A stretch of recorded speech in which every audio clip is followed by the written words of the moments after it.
In questo preciso istante, una persona su 6 nel mondo occidentale sta alterando fisicamente l'architettura del proprio cervello. Sta assumendo una capsula che pesa meno di 1 grammo, ma che ha il potere di riscrivere il modo in cui percepisce la realtà, la gioia e il dolore. Eppure, quasi nessuno sa davvero cosa accada una volta che quella pillola viene inghiottita. Questo video è a puro scopo educativo e illustrativo. Vogliamo mostrare cosa succede davvero nel tuo organismo a livello molecolare.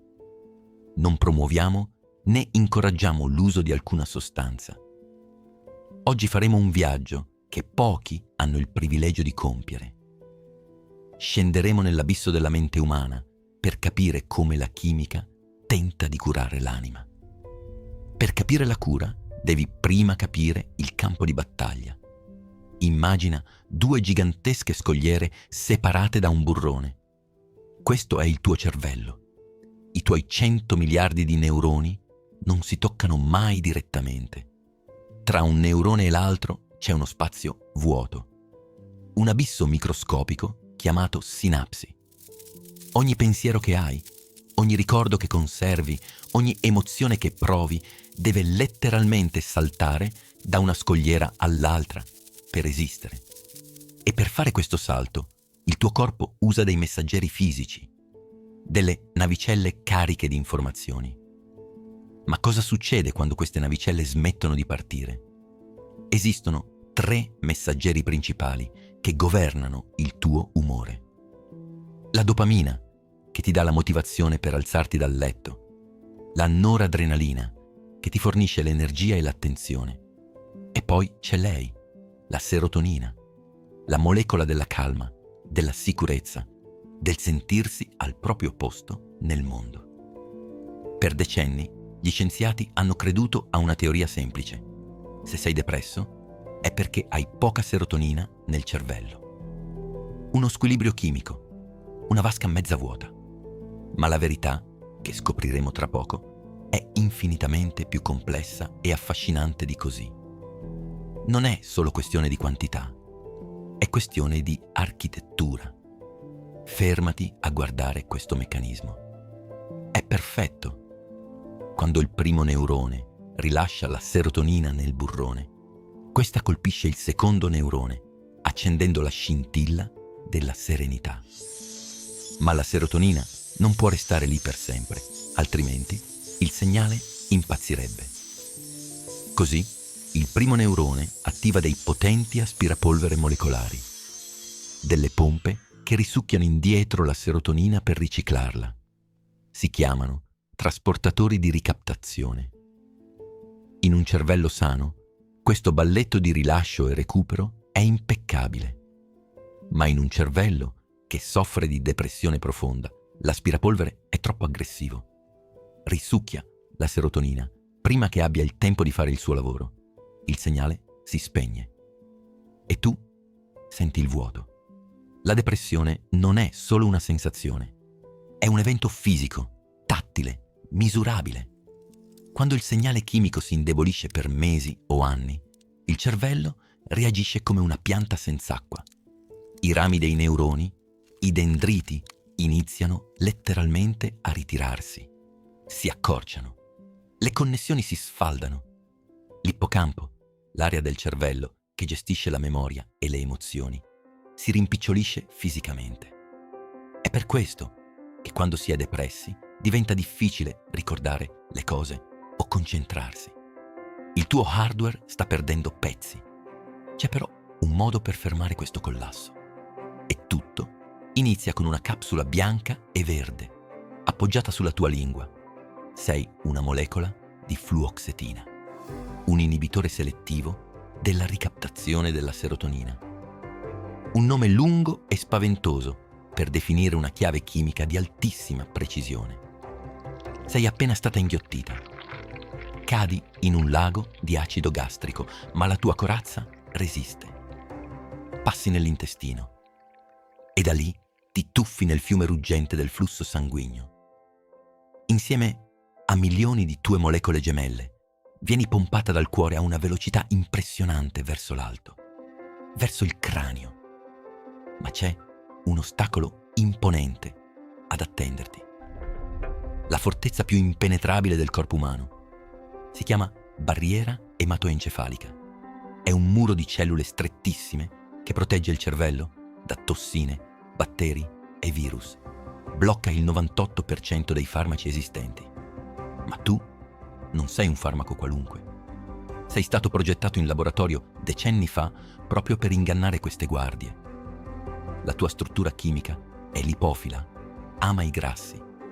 Scivoli attraverso la membrana cellulare come un fantasma attraverso un muro di pietra. Sei dentro. Il silenzio del flusso sanguigno viene sostituito dal crepitio elettrico di 100 miliardi di neuroni. La caccia è iniziata. Trovi la tua destinazione. Il canyon sinaptico di cui parlavamo prima. Ricordi gli aspirapolvere molecolari? Quelli che risucchiavano via la serotonina troppo in fretta? Tu sei qui per fermarli. Ti avvicini a queste pompe e, con una precisione chirurgica, ti incastri esattamente nel loro ingranaggio principale. Clic. La serratura è bloccata. L'aspirapolvere è rotto. Da questo momento in poi, la serotonina che viene rilasciata nel burrone non può più tornare indietro. Inizia ad accumularsi, a riempire lo spazio, a bagnare i recettori del secondo neurone.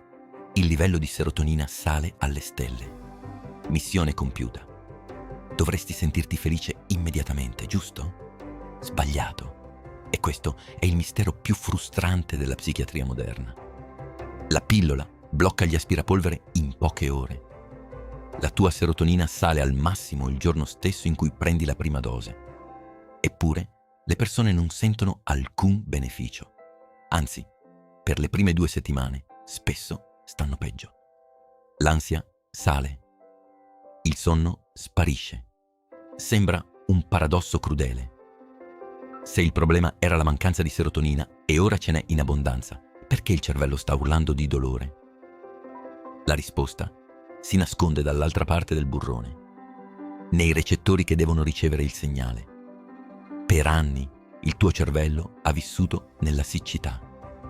Per compensare, ha creato migliaia di recettori extra, cercando disperatamente di catturare ogni singola goccia di serotonina disponibile.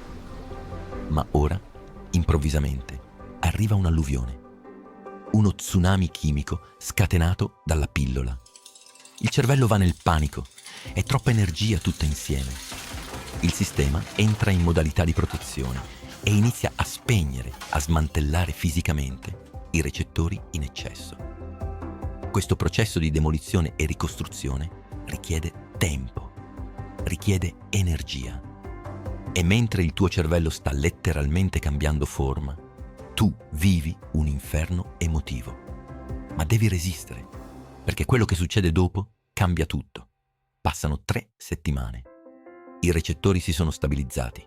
Il caos iniziale è svanito. Ora, la presenza costante e morbida della serotonina innesca una reazione magica. Un segnale arriva fino al nucleo delle tue cellule cerebrali, dritto al tuo DNA. Risveglia un gene addormentato che produce una proteina miracolosa, chiamata fattore neurotrofico cerebrale. È come un fertilizzante per la mente. Ricordi la foresta di neuroni che si era seccata? Ora iniziano a spuntare nuovi rami, nuove connessioni. L'ippocampo ricomincia a crescere. Non stai solo nascondendo i sintomi. Stai fisicamente ricostruendo il tuo cervello. Stai rinascendo. Ma gli SSRI non funzionano per tutti. A volte, bloccare solo la serotonina non basta. È come cercare di far ripartire una macchina scarica accendendo solo la radio. Per le depressioni più pesanti, la scienza ha creato gli SNRI. Questi farmaci sono a doppio motore. Non bloccano solo l'aspirapolvere della serotonina, ma si incastrano anche in un secondo tipo di aspirapolvere, quello della noradrenalina. Improvvisamente, nel cervello non torna solo la calma, ma torna l'energia. Il battito cardiaco accelera leggermente. La nebbia mentale si dirada. È la chimica che ti dà la forza fisica di alzarti da quel letto. Prima di queste molecole precise usavamo armi molto più rudi. Negli anni 50 gli scienziati scoprirono per caso i triciclici. Sono molecole con 3 anelli chimici incatenati. Sono potentissimi. Funzionano spegnendo quasi tutti gli aspirapolvere del cervello. Ma c'è un problema enorme. I triciclici sono miopi. Non colpiscono solo la serotonina o la noradrenalina. Colpiscono anche l'istamina e l'acetilcolina. È come usare una bomba a mano per aprire una porta. Sfondono la depressione, ma ti lasciano con la bocca secca come la carta vetrata, una stanchezza letargica e un cuore che batte fuori ritmo. Oggi si usano solo quando nient'altro funziona. E poi c'è l'ansia. Spesso cammina mano nella mano con la depressione. Quando il cervello brucia di panico puro, gli antidepressivi sono troppo lenti. Serve un estintore immediato. Entrano in gioco le benzodiazepine, Xanax, Valium, Lexotan. Queste molecole non toccano la serotonina. Cercano un recettore completamente diverso, chiamato GABA. Il GABA è il freno a mano naturale del tuo cervello. Le benzodiazepine si legano a questo freno e lo tirano al massimo. I neuroni si iperpolarizzano, smettono di sparare. Il rumore assordante del panico si trasforma in un silenzio ovattato. In pochi minuti la tempesta si ferma, ma questo silenzio ha un prezzo altissimo. Tra tutte queste molecole complesse c'è un'eccezione che sconcerta ancora oggi gli scienziati. Il litio non è una molecola sintetica, è un elemento puro forgiato nel cuore delle stelle miliardi di anni fa. Lo trovi nella tavola periodica, accanto all'idrogeno. Eppure, questo semplice atomo di metallo è l'arma più potente contro il disturbo bipolare. Stabilizza le montagne russe dell'umore. Come fa un pezzo di stella a calmare la mente umana? Nessuno lo sa con certezza assoluta. Si pensa che entri direttamente nelle cellule neuronali, disattivando enzimi specifici e proteggendo il DNA dalla distruzione. È la natura che cura se stessa in modo incomprensibile. Ma oggi la psichiatria sta vivendo una rivoluzione. Ricordi che gli SSRI impiegano settimane per funzionare? E se ci fosse qualcosa che funziona in 2 ore? Si chiama chetamina. Nata come anestetico chirurgico, agisce su un neurotrasmettitore chiamato glutammato. Invece di far crescere lentamente i rami neuronali, la chetamina innesca un'esplosione di neuroplasticità istantanea. È come riavviare un computer bloccato. Le connessioni morte si riaccendono davanti agli occhi dei ricercatori. Pazienti intrappolati nell'oscurità per anni si svegliano improvvisamente lucidi. È potente, è strana e sta cambiando per sempre il modo in cui pensiamo alla cura della mente. Nulla nel corpo umano è gratis. Modificare la chimica fondamentale ha dei costi e gli effetti collaterali degli SSRI sono molto reali. Il più silenzioso, ma forse il più profondo, è l'appiattimento emotivo. La serotonina in eccesso taglia i picchi di tristezza disperata, ti impedisce di sprofondare. Ma per farlo, spesso taglia anche i picchi di gioia assoluta. La vita diventa sicura, ma ovattata. Non piangi più ai funerali, ma fai fatica a ridere a crepapelle a un matrimonio. È come guardare il mondo attraverso un vetro leggermente opaco. Sei protetto dalla tempesta, ma non senti più il vento sulla pelle. Poi ci sono i costi fisici. La serotonina non è solo nel cervello. Il 90% della tua serotonina è nell'intestino. Quando prendi una pillola, alteri l'intero sistema. Il metabolismo rallenta, portando spesso a un aumento di peso inspiegabile. I recettori legati al desiderio vengono sedati. La disfunzione sessuale colpisce più di metà dei pazienti. Un prezzo brutale che spesso viene taciuto negli studi medici. Il tuo corpo sta combattendo una guerra per ritrovare il suo equilibrio interno e in questa guerra alcune funzioni secondarie vengono semplicemente messe in pausa. Ma il pericolo più grande si nasconde negli ansiolitici, le benzodiazepine. Ricordi il freno a mano? Se tiri quel freno tutti i giorni, il tuo cervello, che è una macchina intelligente, decide di smontare i propri freni naturali per compensare. Diventi tollerante. Hai bisogno di dosi sempre più alte per ottenere lo stesso silenzio. E se smetti all'improvviso, non hai più né il farmaco né i tuoi freni naturali. L'ansia torna, ma questa volta è un mostro 100 volte più grande. È l'effetto rebound. È la vera dipendenza chimica. Un inferno da cui è difficilissimo uscire senza aiuto medico. Anche interrompere gli SSRI di colpo è un errore devastante. Mai farlo. Mai. Il tuo cervello si è abituato all'inondazione di serotonina. Se chiudi la diga dall'oggi al domani, il sistema elettrico va in cortocircuito. I pazienti lo chiamano brain zaps. Sono vere e proprie scosse elettriche dentro il cranio. Vertigini, nausea, la sensazione che il cervello stia sbattendo contro le pareti del cranio ogni volta che muovi gli occhi. Non è dipendenza nel senso classico del termine, non ne hai voglia, ma è una sindrome da sospensione. Il tuo hardware sta crollando perché gli hai tolto le fondamenta strutturali su cui si appoggiava. L'unico modo per uscirne è il tapering, lo scalo graduale. Devi togliere la molecola milligrammo per milligrammo nel corso di mesi.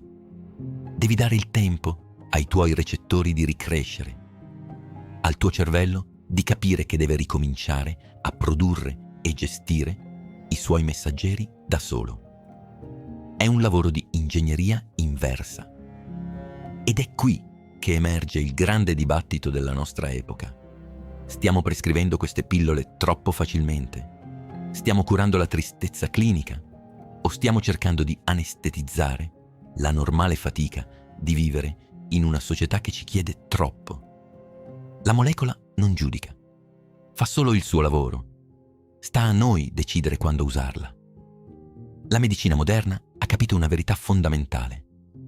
La pillola da sola non basta quasi mai.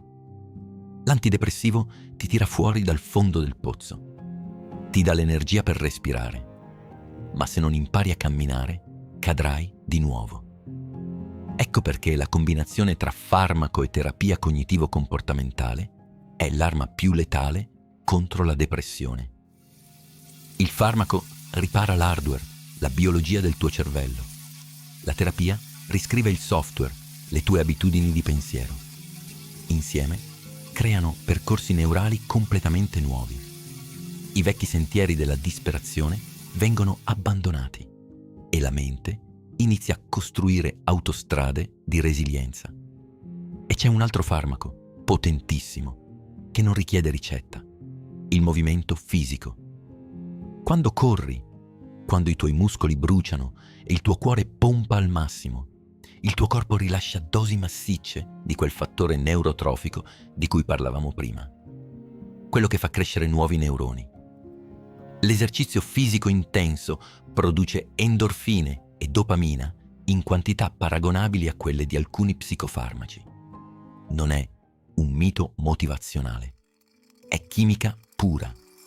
Il sudore è letteralmente il lubrificante che permette agli ingranaggi del tuo cervello di sbloccarsi dalla ruggine della depressione. Il futuro di questa scienza è incredibile. Stiamo abbandonando l'era dei tentativi alla cieca. Oggi un paziente deve provare 3-4 farmaci diversi prima di trovare quello giusto, sopportando mesi di effetti collaterali. Ma domani non sarà così. La nuova frontiera è la farmacogenomica. I medici prenderanno un campione della tua saliva, leggeranno il tuo DNA e sapranno esattamente quale molecola si incastra perfettamente nei tuoi recettori unici. Farmaci personalizzati a livello genetico. La fine della lotteria psichiatrica. La cura progettata apposta per l'universo irripetibile che è il tuo cervello. Voglio dirti una cosa importante. Ricorda sempre che questo video è solo per farti capire cosa succede dentro di te. Se sei nel buio, se hai bisogno di aiuto, rivolgiti a un medico. Non c'è vergogna nel prendere un antibiotico se hai la polmonite. E non c'è vergogna nel prendere una molecola se i tuoi recettori stanno collassando. La depressione non è debolezza di carattere, è una tempesta biologica e la scienza ha costruito navi abbastanza forti per attraversarla. Non devi farlo da solo. Il tuo cervello è una macchina di sopravvivenza perfetta. Aspetta solo gli strumenti giusti per ricominciare a funzionare. E ora, fermati un istante. Pensa a 100 miliardi di neuroni, 1000 trilioni di connessioni. Un labirinto di elettricità e vuoto che genera ogni tuo respiro, ogni tuo sogno, ogni tua lacrima. Sei l'unica struttura nell'universo conosciuto in grado di studiare se stessa, di capire il proprio dolore e di progettare una molecola microscopica per curarlo. Non sei una macchina rotta, sei un miracolo che sta imparando a ripararsi. Io sono Renderium e questa era la chimica della tua rinascita.